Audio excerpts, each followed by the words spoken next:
بسم اللہ الرحمن الرحیم۔ یہ ویڈیو قرآن مجید کی سورہ نمبر 20 سورہ طٰہٰ پر مبنی ہے۔ ڈاکٹر اسرار احمد بیان القرآن میں فرماتے ہیں کہ سورہ مریم کے آغاز میں تمہیدی کلمات کے تحت 3 سورتیں سورہ مریم، سورہ طٰہٰ اور الانبیاء پر مشتمل اس ذیلی گروپ کا تعارف ہو چکا ہے، جس کی دوسری سورہ سورہ طٰہٰ ہے۔ سورہ طٰہٰ کے حوالے سے مولانا مودودی تفہیم القرآن میں فرماتے ہیں کہ اس سورت کا زمانہ نزول سورہ مریم کے زمانے کے قریب ہی کا ہے۔ ممکن ہے کہ ہجرت حبشہ کے زمانے میں یا اس کے بعد نازل ہوئی ہو۔ بہرحال یہ امر یقینی ہے کہ حضرت عمر رضی اللہ تعالیٰ عنہ کی قبول اسلام سے پہلے یہ نازل ہو چکی تھی۔ ان کے قبول اسلام کے سب سے زیادہ مشہور اور معتبر روایت یہ ہے کہ جب وہ نبی کریم صلی اللہ علیہ وآلہ وسلم کو قتل کرنے کی نیت سے نکلے تو راستے میں ایک شخص نے ان سے کہا کہ پہلے اپنے گھر کی خبر تو لو، تمہاری اپنی بہن اور بہنوئی اس نئے دین میں داخل ہو چکے ہیں۔ یہ سن کر حضرت عمر رضی اللہ تعالیٰ عنہ سیدھے بہن کے گھر پہنچے۔ وہاں ان کی بہن فاطمہ بنت خطاب اور ان کے بہنوئی سعید بن زید بیٹھے ہوئے حضرت خباب بن ارت سے ایک صحیفے کی تعلیم حاصل کر رہے تھے۔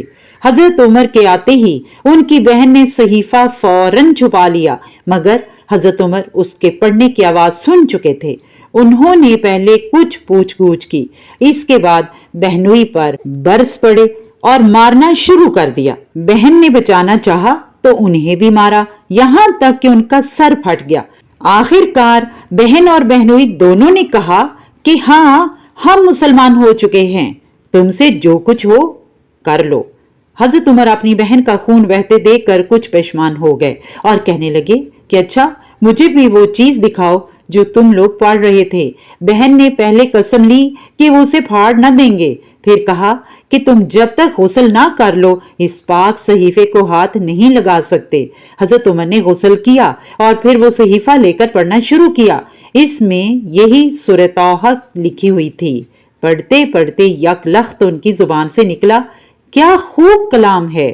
یہ سنتے ہی حضرت خباب بن ارت، جو ان کی آہٹ پاتے ہی چھپ گئے تھے، باہر آ گئے اور کہا کہ بخدا مجھے توقع ہے کہ اللہ تم سے اپنے نبی کی دعوت پھیلانے میں بڑی خدمت لے گا۔ کل ہی میں نے نبی پاک صلی اللہ علیہ وآلہ وسلم کو یہ فرماتے سنا ہے کہ خدایا ابو الحکم بن حشام یعنی ابو جہل یا عمر بن خطاب دونوں میں سے کسی کو اسلام کا حامی بنا دے۔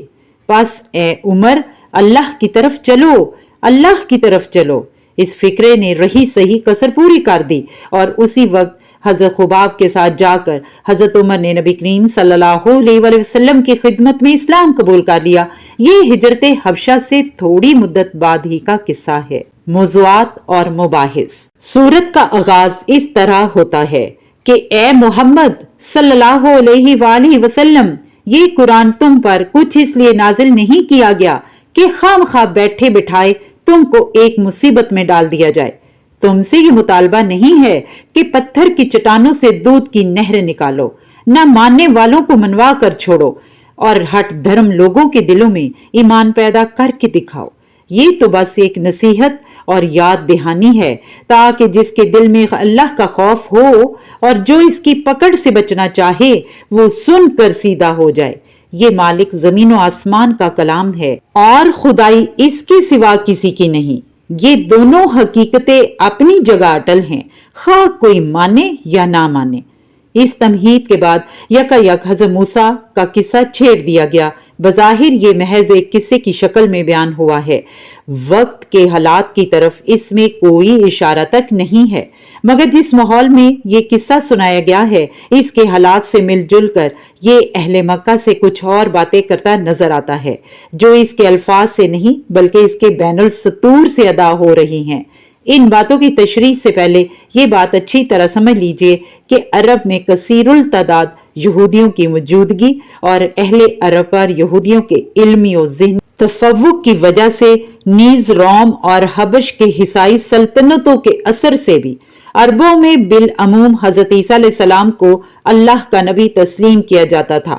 اس حقیقت کو نظر میں رکھنے کے بعد اب دیکھیں کہ وہ باتیں کیا ہیں جو اس قصے کے بین السطور سے اہل مکہ کو جتائی گئی ہیں۔ نمبر 1، اللہ کسی کو نبوت اس طرح عطا نہیں کیا کرتا کہ ڈھول تاشے اور نفریاں بجا کر ایک خلق اکٹھی کر لی جائے اور پھر باقاعدہ ایک تقریب کی صورت میں یہ اعلان کیا جائے کہ آج سے فلاں شخص کو ہم نے نبی مقرر کیا ہے۔ نبوت تو جس کو بھی دی گئی ہے کچھ اس طرح بے صیغہ راز دی گئی جیسے حضرت موسیٰ کو دی گئی تھی۔ اب تمہیں کیوں اس بات پر اچنبھا ہے کہ محمد صلی اللہ علیہ وسلم یکایک نبی بن کر تمہارے سامنے آ گئے اور اس کا اعلان نہ آسمان سے ہوا نہ زمین پر فرشتوں نے چل پھر کر اس کا ڈھول پیٹا؟ ایسے اعلانات پہلے نبیوں کے تقرر پر کب ہوئے تھے کہ آج ہوتے؟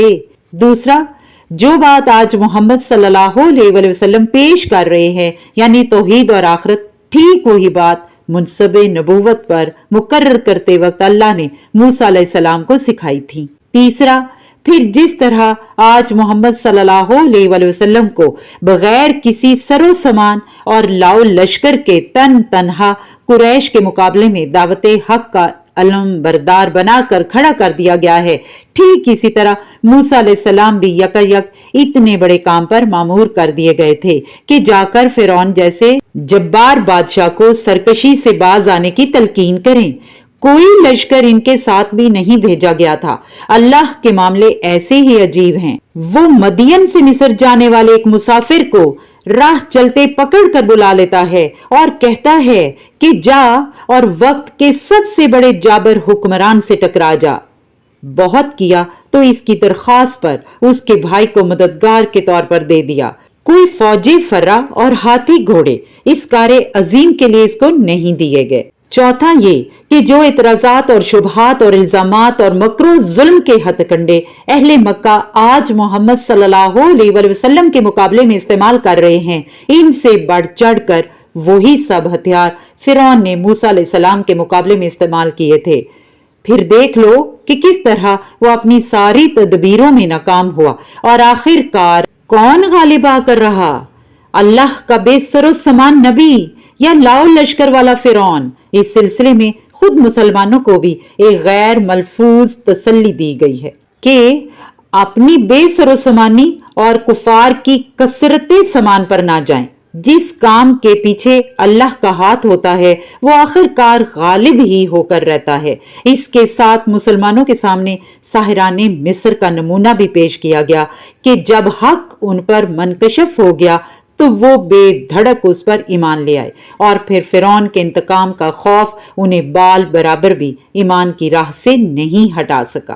پانچواں نقطہ، آخر میں بنی اسرائیل کی تاریخ سے ایک شہادت پیش کرتے ہوئے یہ بھی بتایا گیا کہ دیوتاؤں اور معبودوں کے گھڑے جانے کی ابتدا کس مضحکہ خیز طریقے سے ہوا کرتی ہے، اور یہ کہ اللہ کے نبی اس گھناؤنی چیز کا نام و نشان تک باقی رہنے کے کبھی روادار نہیں ہوئے۔ بس آج اس شرک اور بت پرستی کی جو مخالفت محمد صلی اللہ علیہ وسلم کر رہے ہیں وہ نبوت کی تاریخ میں کوئی پہلا واقعہ نہیں ہے۔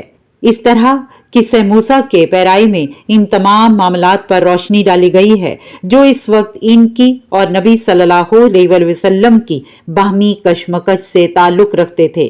اس کے بعد ایک مختصر واضح کیا گیا ہے کہ بہرحال یہ قرآن ایک نصیحت ہے اور یاد دہانی ہے جو تمہاری اپنی زبان میں تم کو سمجھانے کے لیے بھیجی گئی ہے۔ اس پر کان دھرو گے اور اس سے سبق لو گے تو اپنا ہی بھلا کرو گے، نہ مانو گے تو خود اپنا برا انجام دیکھو گے۔ پھر آدم علیہ السلام کا قصہ بیان کر کے یہ بات سمجھائی گئی کہ جس روش پر تم لوگ جا رہے ہو یہ دراصل شیطان کی پیروی ہے۔